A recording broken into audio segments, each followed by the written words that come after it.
Screencastify. He's the expert, so pay attention. Well, hi, grade fives. My name is Colin, and I am a teacher in Leduc. Your teacher and I are friends, and we know each other from being teachers. Really excited to be able to help you guys out. She's a great teacher, so I'm happy for that. Now she says I'm here to teach you about Screencastify, and some of you may have already seen a Screencastify done because Ms. Coldren has already been probably showing you some of the work that she's done. Now, the first thing you'll need to do to start Screencastify is you're going to have to open up Screencastify, and that's done really simply by just Googling Screencastify, and you'll find it as the #1 recording for Chrome, so you should be great for that. Now, before I get a little bit into this page here, when you log on to Screencastify, it's either going to say already installed or sign up with Google. Your Google account is already made for you, so all you need to do is sign up with Google and everything will be attached to your Google Drive. All your Screencastifies and videos you make are all taken care of. You'll never have to search for them anywhere. Now, when you're doing a Screencastify today, you can see my recordings here. I have quite a few recordings. But when you're doing a Screencastify, they will be saved in what's called a cache. And you'll notice that some of my Screencastifies are untitled with a date. It's probably really important you learn how to title them and make sure you know what it is that what you've been presenting in your Screencastify, because you can lose them really quickly if you don't remember when you Screencastified them.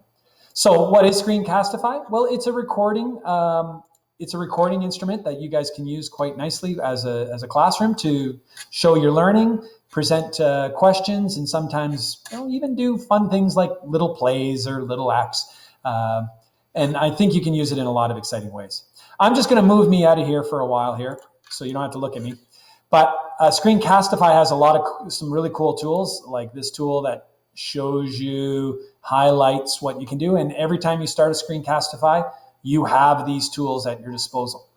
Now, to start Screencastify, after you've signed up for it, you'll get a little button that looks like a little arrow with a red dot.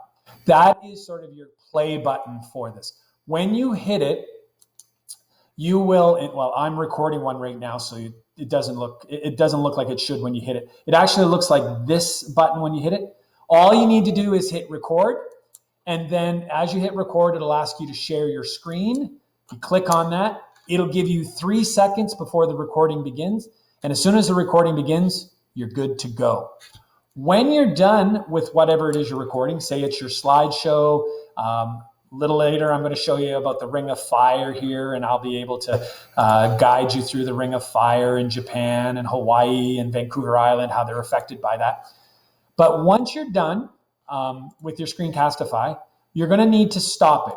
Now, if I stop our Screencastify right now, we'll end and I won't have a chance to have Mrs. Coldren say goodbye to you. But I would like for you guys to know it's a really easy tool to use. And I know you're going to get a little bit of practice trying to build your own Screencastify here in the next few minutes. Well, Mrs. Coldren, I am going to give the last word to you before we stop our Screencastify.